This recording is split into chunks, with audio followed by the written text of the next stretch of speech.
all events. The Tarka Stunt Showgrounds were a hive of activity prior to the start, with the 52 starters faced with 2 laps of an extremely tough 180-kilometre course. De Villiers and Jordan led the production vehicle field away in the proudly South African Nissan hardbody, and were hoping to bring teammates Hannes Grobler and Richard Leake's record-breaking run of 7 consecutive victories to an end.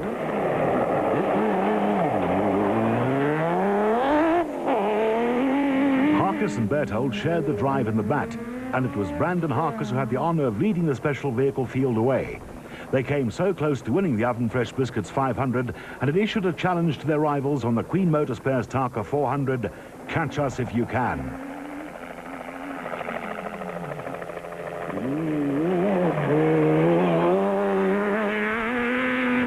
Woolridge and Scholthammer were next away in the Team Ford Racing Ranger and had some ground to make up on the leading Nissan.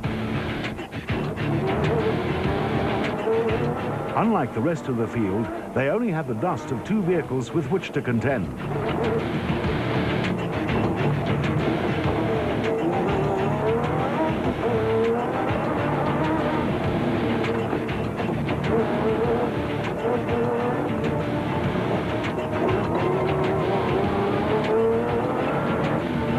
O'Hagan's Coppenong Hotel Super Team pair, Ware Smith and Minute, hoped to repeat their 2002 victory, but would have to ward off a determined Makhakaneri and Stangl, who couldn't believe their luck when they passed the Super Team Jumco soon after the start.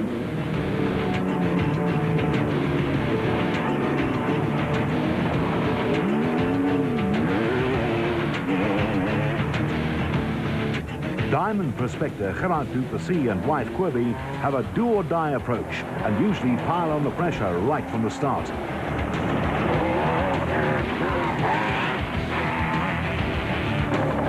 The Super Team Jumco had broken a drive shaft, and a dejected Minute could only look on as another of his rivals, Mark Corbett and Colin Bruvere, stormed by the Audi V8-powered Century Property Development's bat.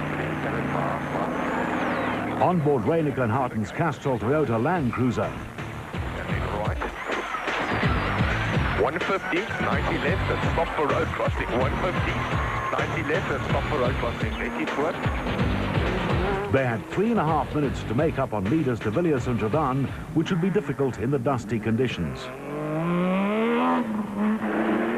Frikkie Buerter and Melville Priest retired the Santon Off-Road Accessories Race Co. within 30 minutes of the start. John Moore and Fred Werner are consistent performers and were contenders for the special vehicle category win, while Clint Gibson and Mike Brown have shown that the Nissan-powered Presidium Financial Services bat has what it takes to win Class B. Cronje and Birken had a 50-second lead over the nearest Class E rivals, and much was expected of the Castrol Toyota pair.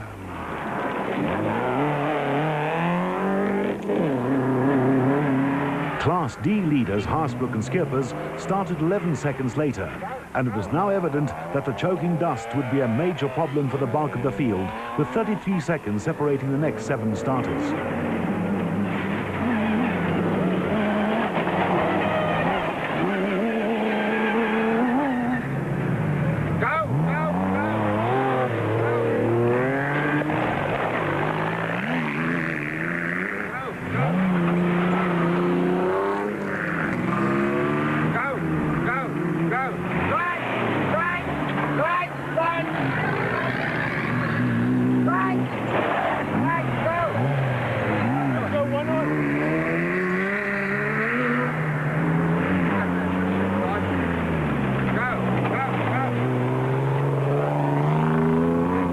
Hannes Grobler and Richard Leake and Duncan Foss and Mike Griffith started 41st and 42nd overall and would have to make up over 16 minutes on the leading Nissan.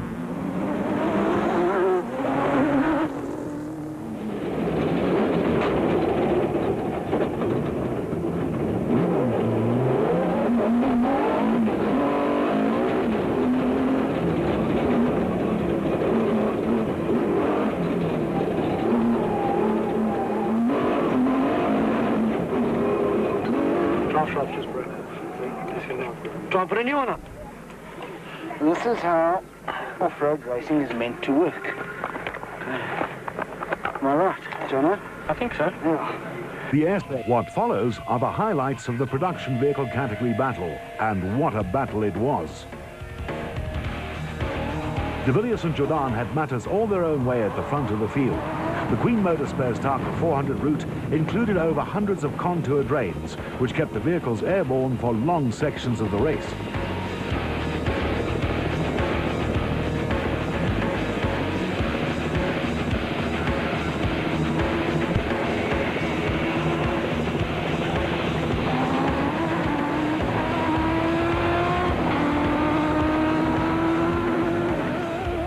Behind them, it was sheer hell for the chasing pack as they fought their way through the dust.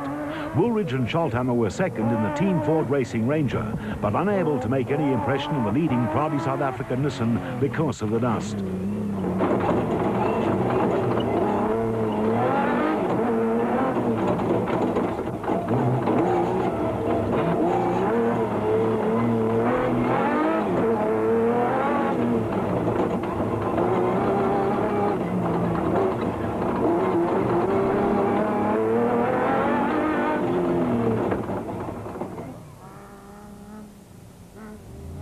R.P. Reynecker and Robin Harton were third in the Castrol Toyota Land Cruiser, which was handling a lot better as a result of changes that were made to suspension settings after Friday's prologue. 90 left, yeah.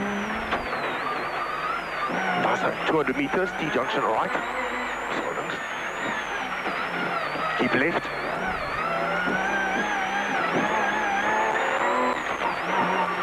100, join road to the right. 100, join road to the right.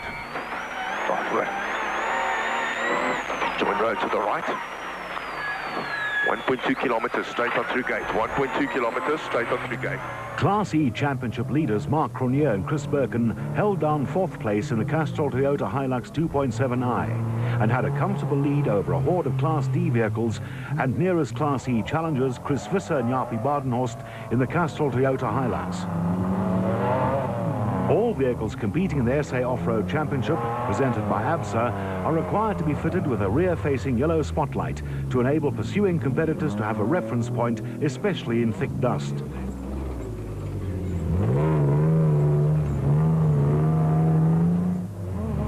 It's often a case of aiming for the yellow light and hoping that the vehicle ahead is on the correct route.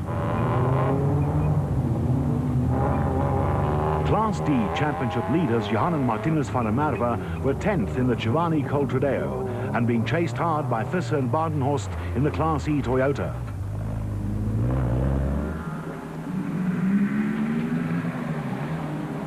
Zane Pierce and Henny Vosloo were third in Class E, but would later retire with electrical problems on the High Q Ford Ranger, and were followed by Manfred Schroeder and Jack Peckham in the Team Ford Racing Ranger.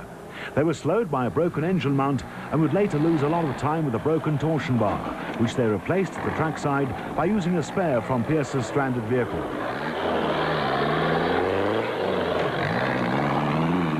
The Ford problems allowed husband and wife Niels and Zelda van der Walt in the Nissan hardbody to make up 2 places on lap 1 before they too had problems. The Nissan overheated throughout the weekend and used up 60 litres of water during the main event. They eased their pace and set their sights on a finish. Brothers Yuri and Anbe Duplessis were handily placed in the Class E BB Auto Nissan hardbody, but would later retire with electrical problems.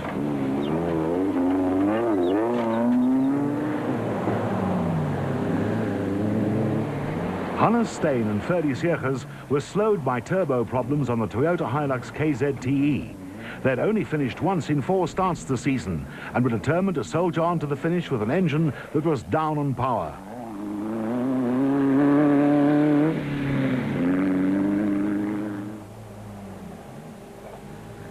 The Albaranti Auto Spray Land Rover of Marius van Vieren and Chris Marie didn't make it to the midway service point. A ball joint on the steering control arm sheared off at high speed, and they nearly rolled as they went careening off the route. Class D Championship hopeful Dion Skuman and Jeremy Fall are one of only 5 crews to have finished all events this season. Immaculate preparation of the top car Nissan hardbody and consistent driving has been a recipe for success. Hannes Hrobler and Richard Leek were on a charge in the proudly South African Nissan.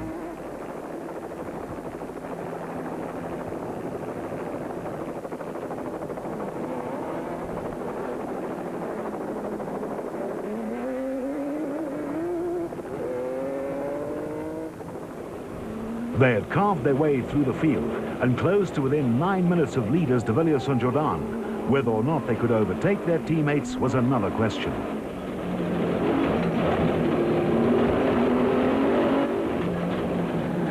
Krobler and Leek were faced with the daunting task of having to overtake more than 40 vehicles in their quest for the lead.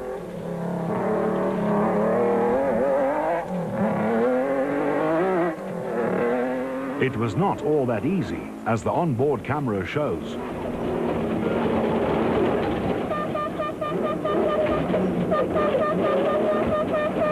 An interesting move by Dion Skuman.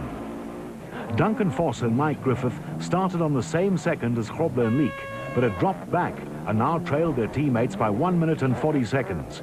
MC Coetzee in the GBS Racing Nissan was having engine management problems and proved difficult to overtake.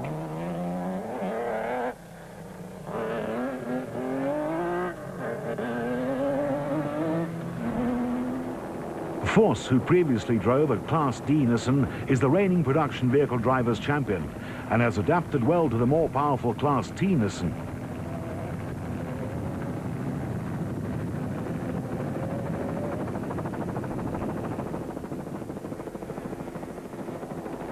Back to the leaders, de Villiers and Jordan, as they continued on their merry way. So far, they'd not had any problems, and not having to drive in anyone's dust was a blessing.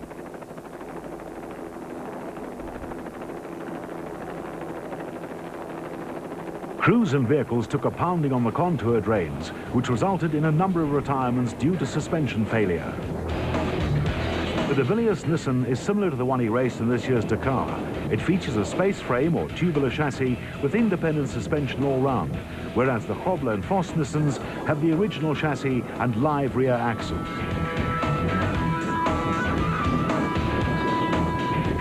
And talking of Dakar, de Villiers will miss the Toyota Dealer 400 in October, as he'll be competing in the UAE Desert Challenge in Dubai in preparation for Dakar 2004.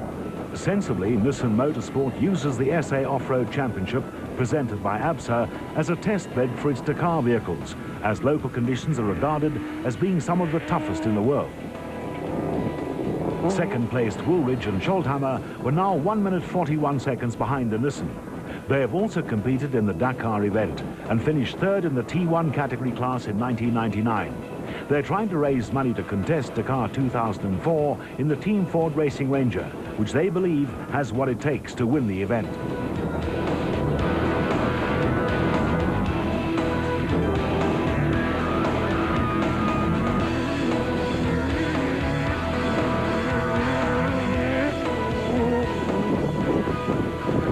Right and in the fence. 190 right and in the fence. That's the warning. Net right is one. 90 right is off. Is off, is off, is off. Reineke and Houghton lost 10 minutes when the steering boss on the Castrol Toyota Land Cruiser came loose. Houghton tried to tighten the screws while Reineke drove, but they eventually decided to wait until the midway service point to have it repaired.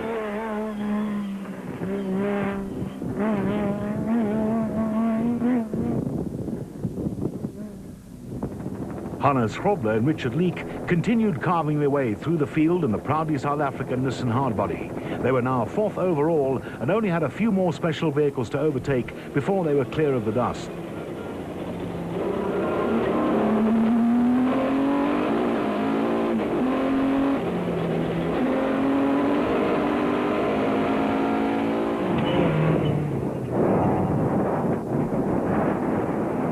Foss and Griffith were sixth overall in the Class T Nissan and about to overtake Class E leaders Mark Cronier and Chris Birkin in the Castrol Toyota Hilux.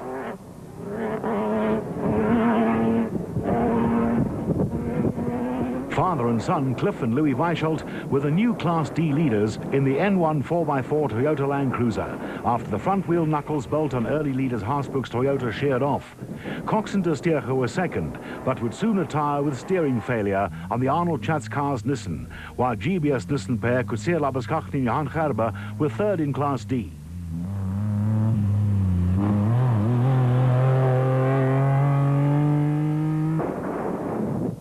Hannes Steen and Ferdy Searchers nursed their Toyota Hilux along, which was heavily down on power, and surprisingly were second in Class E, only 14 minutes behind Cronje and Burke.